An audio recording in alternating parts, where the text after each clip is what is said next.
of fear, raise our hands in the air, screaming, we are still here.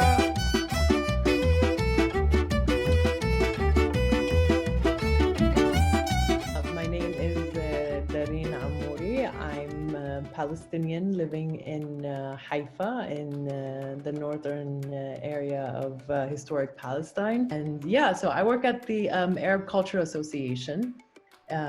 It's been around for over 20 years, 22 years actually, because it was founded in 98. I work there as a fundraiser and projects manager. We mainly have a scholarship program for university students, undergrad university students. So we give out almost 75 to 80 scholarships every year. Our other project is the cultural project, the Arab Palestinian Cultural Project, which focuses on highlighting, Palestinian Arab culture in the public sphere. I mean, when we first even heard about what was happening in China, we just thought it was, some kind of wave that was happening there. Because I mean, it could happen, some kind of virus that spreads in one area. So, I mean, I was even interviewed by my friend about it, and he was like, "Oh, what do you think about it?" And I said, "Oh, I just think it's people mass hysteria. We love this kind of stuff. We love to," and a month later, it came to prove me wrong when,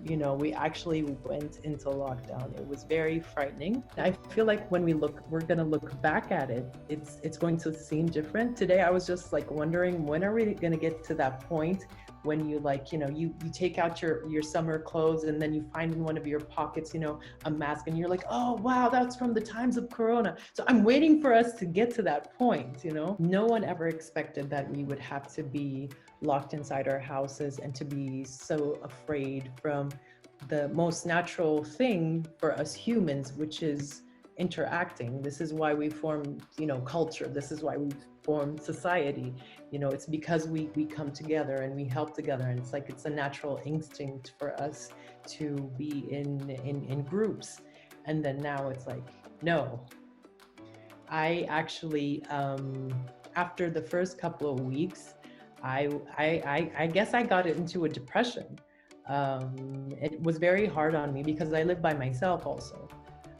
My house is actually, it's not small, it's actually pretty big. So I have enough room to walk around, and I have a balcony with a great view.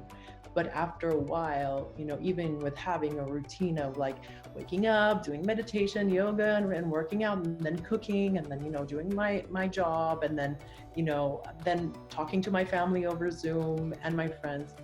After a while, it's just you feel like you're suffocating, and that there's something so unnatural about you being in your own house and treating it, and you start to feel like it's a prison. All the festivals that we usually also partner with were canceled. There's HIF, which is the Haifa Independent Film Festival. That was canceled this year, which is the major, Arab Palestinian independent film festival that we have annually.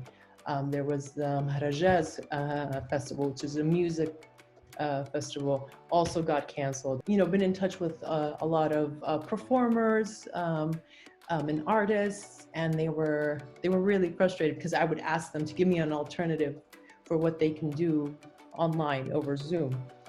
And they would be it's just impossible, because they're trained their entire life to be in front of people and to be able to engage people in that kind of chemistry, that kind of body language, getting it across. And then now it's all their training, all their experience, everything that they've been working so hard their entire life, it's irrelevant. And it's so heartbreaking. But there was actually this really interesting initiative that was done over here in Haifa. He's actually a father here in Haifa, and he works as a nurse and also has a phone shop where he fixes phones. So he put out this post on Facebook that if anyone has an extra smartphone or tablet or laptop that they're not using. And we know people have extras that they're not using because everyone upgrades every few years. So if you have an extra one that you're not using, even if it's broken, just bring it to him and he'll fix it and he'll give it to a needy family who can't afford laptops for their 3, 4 kids so they can study over Zoom. Because some families actually were suffering so much from this that their kids weren't getting an education because they didn't have the equipment. I mean, nobody knew that they had to have like, laptops or smartphones for all of their kids before this pandemic. So I thought that was amazing that he was like taking these devices, even if they were broken, that he was fixing it for free and he was just giving it away.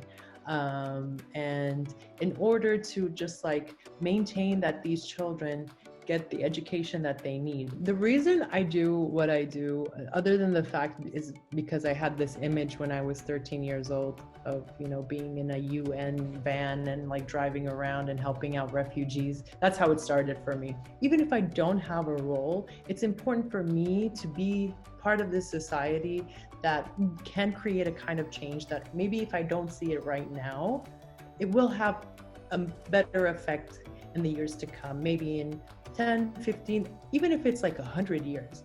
It's like, this is the baby steps that we should be doing right now. And this is what's important to me.